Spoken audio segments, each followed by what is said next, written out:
Chef Rick here with Eaton Marketing. Today we're going to talk about TurboChef Double Batch. Double Batch is built on a platform with 2 independent cavities.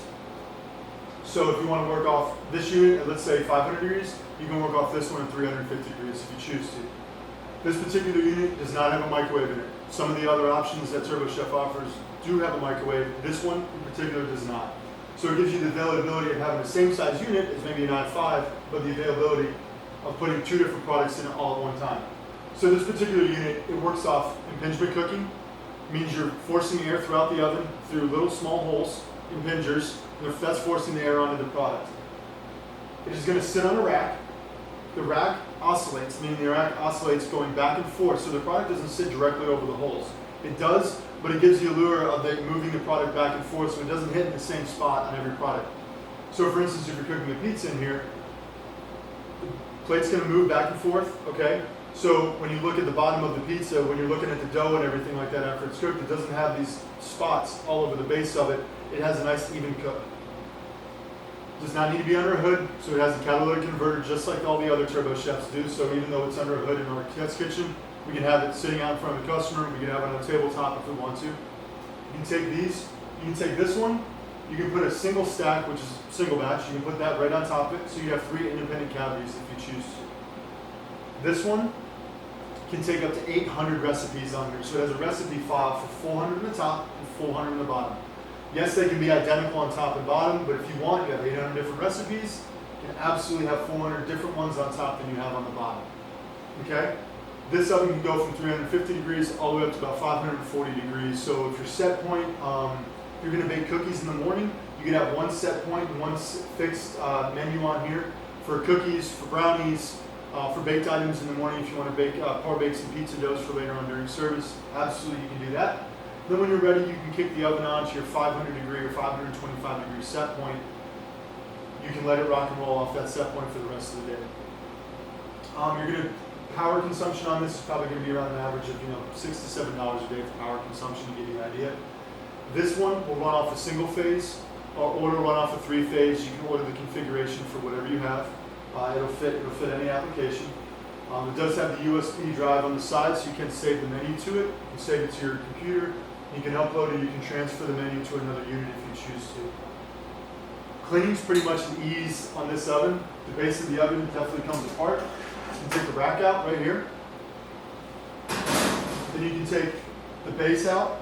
You can take the top out. It has 2 little guide bars on here that help keep the rack into place, and it slides it back and forth. Okay, same. Use your TurboChef oven cleaner and oven guard to clean the oven, and it'll help with the protection of the oven, and it'll keep that full year parts and labor warranty intact. They make a different feature for this oven if you choose to. You don't have to purchase it, but you can put a stone inside there, and you can put a stone in here if you want to get a little bit more of a hearth baked. It's not always necessary though, due to the fact that the oven cooks in such fast times that it's really not necessary to offer that hearth baked. I mean, if you're going to do hearth baked, I would recommend that you either look at a hearth baked belt system, or you go to a hearth baked oven like the Marsala that we have in the kitchen. Anywhere from, if you're doing a pizza, we did fresh dough pizzas earlier today for a customer. We did pizzas in 2 minutes and 50 seconds, 3 minutes and 15 seconds, anywhere in that standpoint, fresh dough pizza. A couple of places that you might see this particular oven is, seen it a lot. We've done a lot of research for C-stores, and seen quite a few C-stores, meaning gas stations, quick service restaurants like that. Fast casual environments use it. We've been doing quite a few right now in hotels that have room service, or they have kitchens that are necessarily removed from the normal kitchen. They have a satellite kitchen area that they need some quick service items out of there, maybe to go to a pool, or maybe to go to a separate NT in the hotel, a small little lobby bar area. This is probably where you find that application. Just some of the places that you might look for right now, you might see it when you're out there in the workforce. Today we're going to do 2 different items, just kind of give you an idea of what the oven capabilities are. We're going to kind of shy away from the pizza game today. We're going to do like a macaroni and cheese kind of gratin, and then we're also going to do some roasted asparagus for like a little summer salad. Cool. So we're going to start with doing our asparagus dish first. Earlier on today, I went in here, I pre-programmed some items for us, so make the facilitation of the product a little bit easier. But for all intents and purposes, again, dual touchscreen. I have one set up for all items on here, and I already set up one for asparagus. Currently, I'm in an edit mode right now, meaning that I can manipulate the oven however I want to. If I see that it needs a little bit more air, I can adjust it on the fly if it needs a little more air. I tested out the recipe, so I'm pretty sure they're pretty close to what they need to be, or at least my standards are. So I've got asparagus in here. If I was not in edit mode, all you would do is put your product in, hit your asparagus button, you would automatically start cooking in the oven. When your timer goes off in the oven, it's imperative that you take the product out. Usually due to the fact that you've done the testing ahead of time, when you take the product out, it's at your set point, it's at your set temperature, so any further that the product sits in the oven, it's going to have a carryover cooking effect, meaning that it's going to continue to cook. So the sooner you get it out of there when your timer goes off, the better off you are. So all I'm going to do is hit my asparagus button, because I'm in edit mode right now. Okay? I'm going to take some of my asparagus. All I did was, I'm going to get a little sizzle platter here, just a little olive oil or blended oil down on the plate.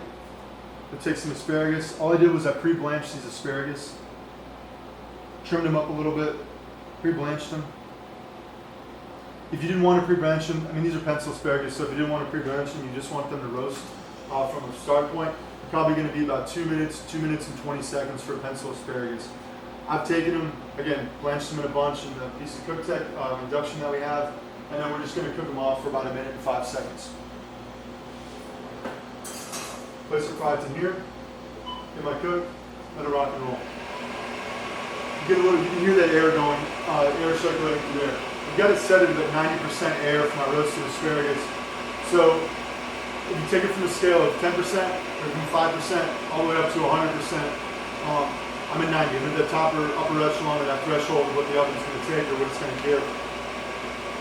If you're running this at full tilt and you have 100% air on here, it's going to be roughly about 50 miles an hour. So I'm doing it at 90%, I'm doing it about 40 miles an hour. You can absolutely run this at 100% if you want to. It's not really going to affect my dish too much. If you do that, you're just going to kind of slow down your time just a little bit. But I think 90%, I'm not going to get too much brown on here. I just want to really warm the product up and I want to kind of roast it thoroughly. Cool, so the product's done. You do two things. TurboChef comes with a paddle. You put it on a paddle. Okay. Take it out. See it sizzling on there. If you want to go a little bit longer, you can go a little bit longer. It's starting to get a little brown on the tips, which I think is going to be just fine for what we're doing. You can use a set of tongs. If you don't want to use a paddle, you're used to being in the kitchen, set of tongs. Whatever you do though, these are not your finger, so please don't use these on your keypad. I've seen it before, it'll destroy the touchscreen on it, just to let you know. So, this is kind of a real classic dish. All it is it's roasted asparagus, and then we do an herb vinaigrette with eggs. We do hard-boiled eggs, and all we do is just shave them right on top. You can put the egg if you want to. You can put it directly in the vinaigrette if you choose to. Some recipes call for it. I do mine separated, but I've done them both ways in the past. So this right over here.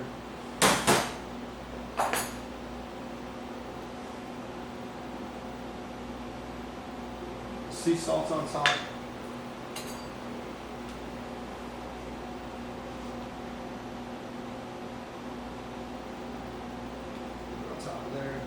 Super simple dish. Obviously make the vinaigrette ahead of time if you choose to.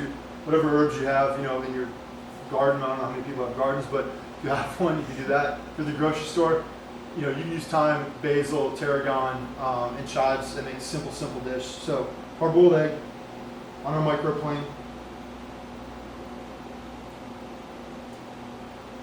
A little yolk in there.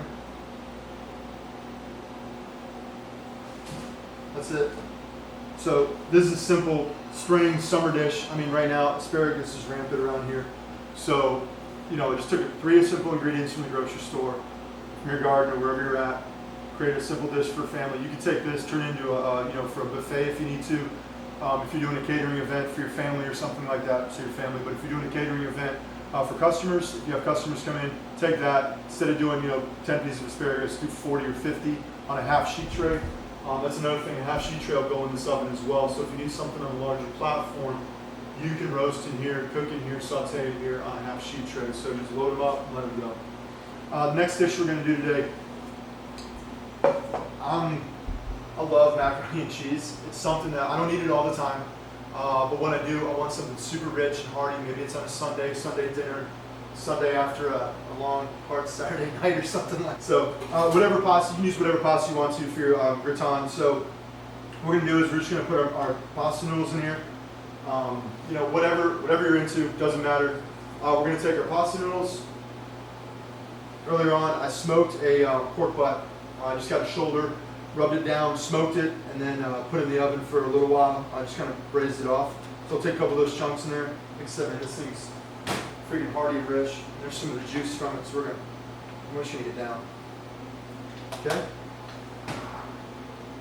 That's going. Just put a little salt in there. Season it up.